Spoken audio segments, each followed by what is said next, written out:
Hold on.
Hello, good people. It's Pastor Nick coming to you live from downtown London. As y'all can hear, the alarm had just went off and it just was on, and now it just went off. That's Frank into chasing Jason Bourne. But anyway, thank you for joining. Today is Marketplace Monday. I hope everybody's doing well. All my LTMers had an opportunity to hear Miss Lakeisha teach on yesterday. She did a phenomenal job. Y'all give me a thumbs up if y'all can hear me. I just want to make sure everybody can hear me, see me, make sure I'm looking and seeing okay. So just give me a thumbs up. Today I want to continue and finish what we've been working on. So last week we talked about so what I want to do is break this all down into two segment sessions for you. The stuff we've been talking about for the last several shows. And yesterday or last Monday, we covered people, metrics, and problem solving. Right? We talked about the building blocks for success. People, metrics, and problem solving. Y'all remember that? I said leadership is not arguing. Um, I'm sorry. Leadership is not about being in charge, but it's about taking care of those that are in your charge. Remember that? Leadership is not about being in charge. It's about taking care of those in your charge. And then we talked about right people and right seats, right? Then we talked about data. We talked about facts over feelings, and then issue solving, right? Issues, solve them. Don't be afraid of them. We talked about all those things last week. So this week we want to finish up on this, and I want to talk about process and execution. Process and execution. I got a bunch of thumbs up. So let me give a few shout outs. Good morning, Latifa. Latifa, see that scar right there? Latifa said, Dad, what is that? I was actually in Venice and it was really, really cold. And Pastor Deborah and Pastor Franny had on these big, thick coats and I didn't have on one. And we were outside and we were by one of those big heaters, where you eat and they put the heater by you. And I went to hug the heater. And as I went to hug the heater, I hit that part of the lamp and it just went and kind of burned right into my head. So anyway, that's what happened there. So good morning to Tifa. Good morning, Marilyn. Good morning, Amanda. Good morning, Lakeisha. Great job yesterday, girl. Great job. Good morning, Tarshila. Good morning, Rita. Good to see you. Good morning, Harry. I got all the McKenzie family over here. Good morning, Jerry. Jerry. Good morning, Cynthia. Good morning, Dean. Good to see you, sir. Joan. Good morning, Annie. Good morning, Ashley. Good morning, Jen. Good morning. So, good morning, everybody. Let's get going on this so we can dive into it. So today we're talking about process and execution, turning ideas into reality. Ideas into reality. We got to get a revelation that we can have the best vision, we can have the right people, we can have something that seems like a great product or a great idea, we can have a great team, we can give them vision, but without a strong process, and watch this, disciplined execution, it all falls apart. This is why one of the reasons why I told my son he would be ultimately extremely successful in sales. My son is very process driven, and he's very, very disciplined, meaning he's going to knock on the doors, he's going to make the calls, and whatever the process is, he's going to follow it. And he'll be successful because in business, in sales, in anything you want to do to be successful, if you build a strong process, and you have the discipline to follow it, you are going to be successful. So today I want to tackle the two final principles.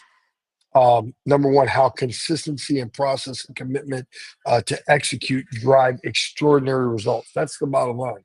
When we make a decision, when we make a decision to put together a process that will allow us to be consistent, so consistent in process, and we commit to executing it every day, we're going to get some extraordinary results. So, number one, process, write this down. Process, consistency drives results. People in the church realm, all y'all know me from church, you've often heard me use the phrase consistency is key to breakthrough. Consistency drives results. Um, there's a thing called standardization. When you standardize things, I give you all a great example. It has nothing to do with business. My wife and I, we travel, right? And I taught Franny a process of traveling. When you go through the metal detector in the airport, my teacher put everything in one bag. Don't carry things in your hands. Don't put things in your pockets. Why? Don't put things in one tray this time and another tray the other time. Why? Because you will forget things. I put all my valuables in my pockets of my jacket or in my zipper bag. And then even with my zipper bag, there's ways that I do it, right? Have the same process. Watch this. A business that scales without a process collapses under its weight. A business that you start to scale and you don't have the process, it is going to collapse. So whatever you do, whether you're a manager, whether you're a worker, whether you're a leader, whether it's ministry, whether it's the world, document your workflows. This ensures that everyone knows their role and everyone knows their responsibility. So you got to document your workflow. So how do you build out this process? Number one, you got to identify repetitive tasks that require consistency. What is something that you do in your job? What is something you do in your ministry?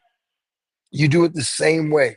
At our church, we clean the bathrooms the same day, the same way. We vacuum the floors. You got to document those things. You got to write them down. Then you got to test them. Then you got to ensure that they're easy to follow. They're easy to follow. Something like, and in business, it's something as simple as the customer service process for handling complaints that will help reduce resolution time. Sometimes things just like that help. If you're in sales, maybe it's how do I, what is it that I do every month, every week, whatever your situation, to ensure my folks know their comp plan, to know how they're going to get paid, and to ensure it's done right. Okay. So that's number one. That's the process. Number two is execution. What does that mean? Turning plans into results. What is execution? Execution, write this down. It's the bridge between planning and getting results. What is execution? Execution is the bridge between planning and getting results. Execution is actually where dreams meet reality. You have a lot of people that are dreamers. All they talk about is they're going to do this, they're going to do that. If they don't have an execution plan, They will never, ever, it will never come to fruition. It will never be successful. So how do we, pastor, execute effectively? How do we do that? We got to establish accountability rhythms, is what I call it. What do you mean accountability rhythms? Things like daily check-ins, things like weekly progress reviews, daily check-ins, weekly progress reviews, quarterly goals, right? Every ministry should be talking about something that they're measuring to.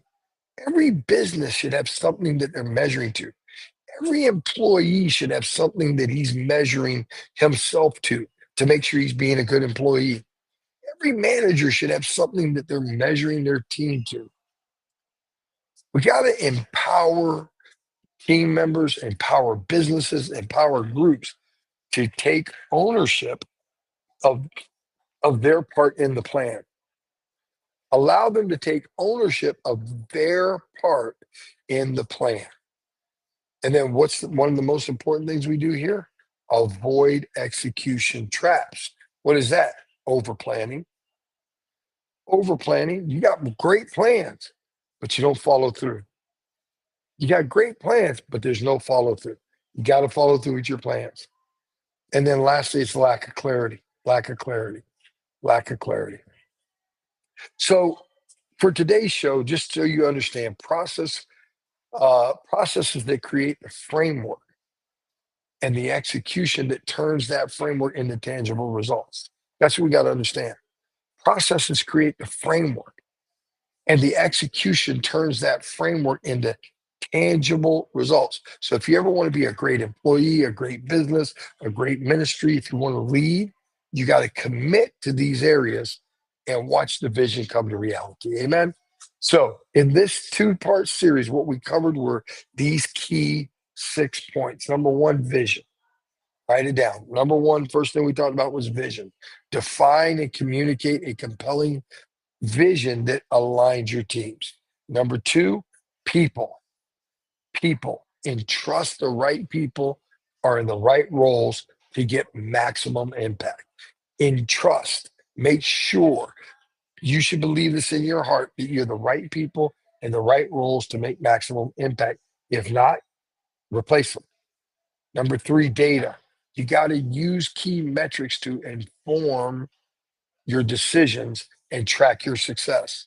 You have to use key metrics to inform your decisions and, and track success.